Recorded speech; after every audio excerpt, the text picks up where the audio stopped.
terdapat dalam Kolose 3 ayat 13 yang berkata, sabarlah kamu seorang terhadap yang lain, dan ampunilah seorang akan yang lain apabila yang seorang menaruh dendam terhadap yang lain, sama seperti Tuhan telah mengampuni kamu, kamu perbuat jugalah demikian.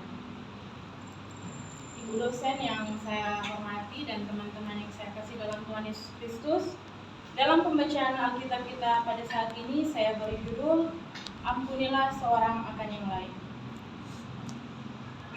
Apa yang dimaksud dengan ampunilah seorang akan yang lain? Apa sebenarnya Rasul Paulus ingin menyampaikan kepada jemaat yang ada di kota Kolose agar setiap orang mau mengampuni kesalahan orang lain? Mengampuni bukan berkompromi dengan kesalahan. Mengampuni juga bukan menganggap sesuatu tidak terjadi. Tetapi mengampuni adalah melupakan dan tidak mengingat lagi apa yang menyakitkan bagi kita. Tuhan memberi perintah di dalam firman-Nya untuk mengampuni setiap orang yang bersalah tanpa kecuali dan tanpa batas.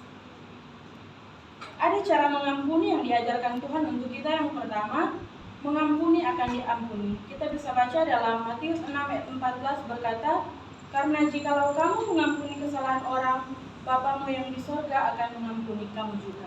Jadi teman-teman, kalau kata orang ada salah satu orang yang bikin salah ke orang atau bikin sakit hati ke orang, terus itu salah satu bikin orang sakit hati sekali ataupun merasa kecewa, orang kata harus mengampuni karena Tuhan tersebut telah mengampuni orang lebih dahulu.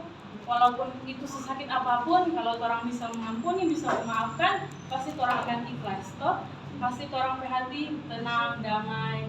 Tapi kalau orang simpan terus dendam, simpan amarah, pastinya orang bikin sakit orang pediri, bikin sakit orang pikiran, itu nak bikin tenang orang, toh?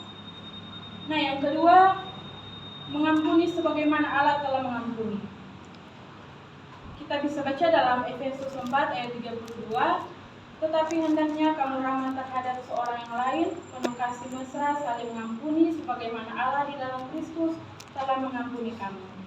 Tuhan memberi teladan yang seharusnya kita yang menanggung dosanya, tetapi Tuhan mengampuni dan Tuhan menggantikan kita yang seharusnya dihukum. Sedemikian besar teladan yang Tuhan berikan bagi kita, biarlah kita mampu meneladani Kristus dengan memberi pengampunan bagi orang lain. Dari pemahaman akan makna mengampuni itu, maka Kolose mengajak kita agar hidup yang pertama, sabar menghadapi seorang akan yang lain.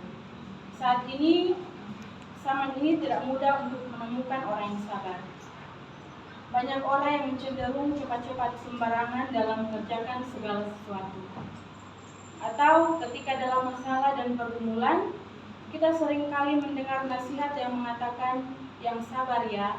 Pasti itu orang teman-teman merasakan seperti itu. Ada masalah atau apa, kok ada teman atau saudara atau siapapun yang mengatakan sabar nih, pasti semua itu boleh terlewati. Sejujurnya kan orang yang ngerasa toh, nggak mungkin kan orang mau bilang sabar, orang nggak tahu apa yang terjadi toh.